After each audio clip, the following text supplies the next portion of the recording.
Hello everyone. तो आज हम ग्रेविटेशन के कुछ ओपी लेवल के क्वेश्चन करेंगे, मतलब प्यारे प्यारे बहुत ही अच्छे अच्छे क्वेश्चन। तो जितने भी फिजिक्स के क्वेश्चन होते हैं, फिजिक्स तो से आसानी है, लेकिन जितने भी फिजिक्स के क्वेश्चन होते हैं, अगर फिजिक्स के क्वेश्चन सॉल्व करने में दिक्कत हो रहा है, सबसे पहले काम करिए, जितने भी आपको फिजिक्स के क्वेश्चन मिल रहे हैं उसको पहले एक या दो बार पढ़ो, उसके बाद डायग्राम बनाते रहो। अगर डायग्राम बन गया ना तो स्टेटमेंट में कुछ रह नहीं जाता है। डायग्राम अगर बन जाता है तो क्वेश्चन तो ऑलमोस्ट समझ लो सॉल्व ही है। तो चलो ट्राई करते हैं।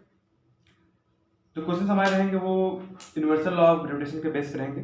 ठीक है, हम लोग ने लास्ट वीडियो में देखा था gravitation law of universal law of gravitation क्या था कि अगर कोई भी दो बॉडी है इस यूनिवर्स में, ठीक है, तो उन दोनों के बीच में फोर्स ऑफ अट्रैक्शन लगेगा और वो फोर्स ऑफ अट्रैक्शन उन दोनों के मास के प्रोडक्ट के डायरेक्टली प्रोपोर्शनल रहेगा और यूनिवर्सली प्रोपोर्शनल रहेगा उनके डिस्टेंस के स्क्वायर का। तो कल एक फार्मूला आया था, फार्मूला क्या था?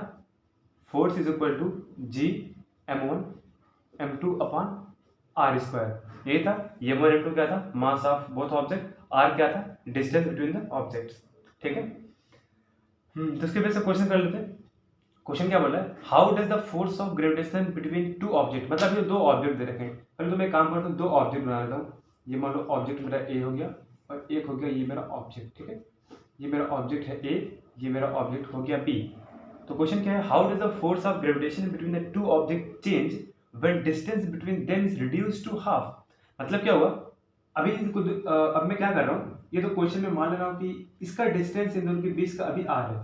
अब क्वेश्चन में ये बोल रहा है अगर मैं इन दोनों ऑब्जेक्ट का बीच का जो डिस्टेंस है उसको हाफ कर देता हूँ, मतलब अगर आर था तो इस बार क्या किया जा रहा है? ऑब्जेक्ट तो सेम ही ऐसा जैसा ऑब्जेक्ट था ना, ऑब्जेक्ट तो सेम है, लेकिन डिस्टेंस इस बार क्या कर दिया? डिस्टेंस इस बार हाफ कर दिया, मतलब दोनों के बीच का डिस्टेंस क्या हो गया? r/2 हो गया। तो फोर्स पर क्या इफेक्ट आएगा? ठीक है, तो फोर्स पर क्या इफेक्ट आएगा उसको देखते हैं। तो कैसे करना है? सिंपल ही है। इसका मान लेते हैं मास m1 है, मास m2 है, हमने डिस्टेंस को क्या किया? हाफ कर दिया। मास के साथ कोई छेड़खानी हुई नहीं, तो इसका मास अभी भी m1 ही रहेगा, इसका मास अभी भी m2 ही रहेगा। ठीक है। अच्छा ये बताओ, इसमें फोर्स क्या है? जब डिस्टेंस सेम है, मतलब डिस्टेंस अभी जब r है, अभी इस डिस्टेंस के साथ कोई छेड़खानी नहीं हुई है, तो जो फोर्स आएगा वो क्या होगा? वो क्या force g m1 m2 upon R square आएगा। आएगा ना?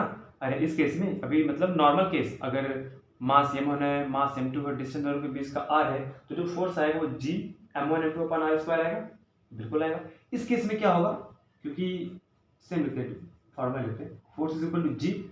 जी तो इसका भी सेम है, जी तो इसका भी सेम है, कांस्टेंट है। मास तो नहीं बदला, मास में कोई वेरिएशन दिखाया नहीं है। अच्छा डिस्टेंस कितना हो गया? डिस्टेंस r/2 हो गया ना। अब फॉर्मूला में क्या आता है? g m1 m2 upon distance का स्क्वायर। यहाँ पे r/2 नहीं रहेगा, डिस्टेंस का स्क्वायर, और डिस्टेंस कितना है? डिस्टेंस है r/2 और क्या करना है? इसका स्क्वायर करना है। ठीक है, इसको अगर सॉल्व करते तो क्या आएगा? Force is equal to G m1 m2 upon, अच्छा ये स्क्वायर जो है, ये स्क्वायर इस पे है कि इस पर है? अरे दोनों पर है ना। मतलब अगर मान लो 2/3 का स्क्वायर हम लोग करते हैं तो ये जो स्क्वायर है ये 2 का भी स्क्वायर होता है और 3 का भी स्क्वायर होता है। तो वैसे ही ये जो स्क्वायर है r का स्क्वायर भी है और 2 का स्क्वायर 4 है। ठीक है, मतलब ये स्क्वायर इस पे भी है, तो क्या ये 4 ऊपर चला जाएगा? इतना तो आता ही होगा ना, ये फोर्स चला जाएगा ऊपर। ठीक है, तो जो इसको मैं एफ डैश ले लेता हूँ, नया फोर्स। ठीक है, जो मेरा नया फोर्स होगा वो क्या हो गया?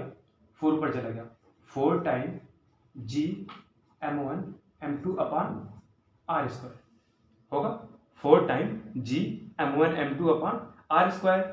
ठीक है।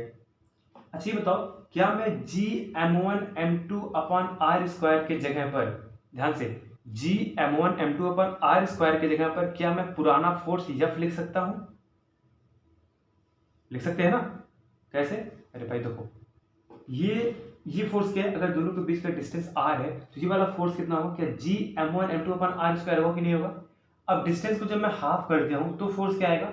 फोर्स क्या होगा फिर? जी m1 m2 अपॉन r/2 का स्क्वायर। इसको जब मैं सॉल्व किया, ये स्क्वायर इसका हो गया और ये 2 का स्क्वायर 4 हो गया, 4 ऊपर चला जाएगा, तो क्या बनेगा? 4g m1 m2 upon r square तो बनेगा। और क्या इसके जगह पे g m1 m2 upon r square की जगह पर, यहाँ से इक्वेशन फर्स्ट से देखो कैसे जगह पर मैं फोर्स लिख सकता हूँ, f लिख सकता हूँ? बिल्कुल लिख सकते हैं। तो जो नया f होगा वो क्या हो जाएगा? 4 टाइम पुराना f का। इसका मतलब क्या हुआ? मतलब ये हुआ, अगर किसी भी दो ऑब्जेक्ट के बीच का डिस्टेंस अगर मैं आधा कर देता हूं तो जो फोर्स होता है वो कितना हो जाता है, फोर्स मेरा 4 गुना हो जाता है, 4 टाइम हो जाता है। ठीक है, तो अगला क्वेश्चन देखते हैं।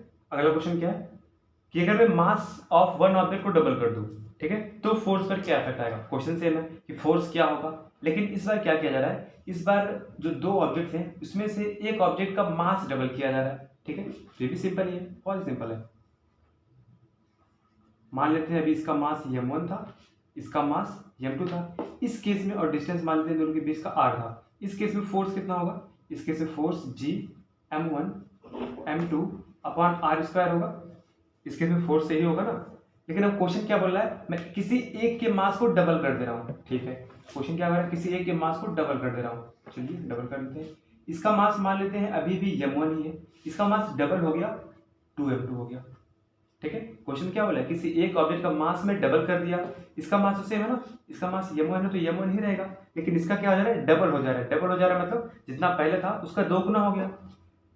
लेकिन क्या डिस्टेंस चेंज हुआ क्या, नहीं, डिस्टेंस तो अभी भी चेंज है। क्वेश्चन में क्या किया है, सिर्फ मास को डबल किया, डिस्टेंस अभी भी सेम ही है।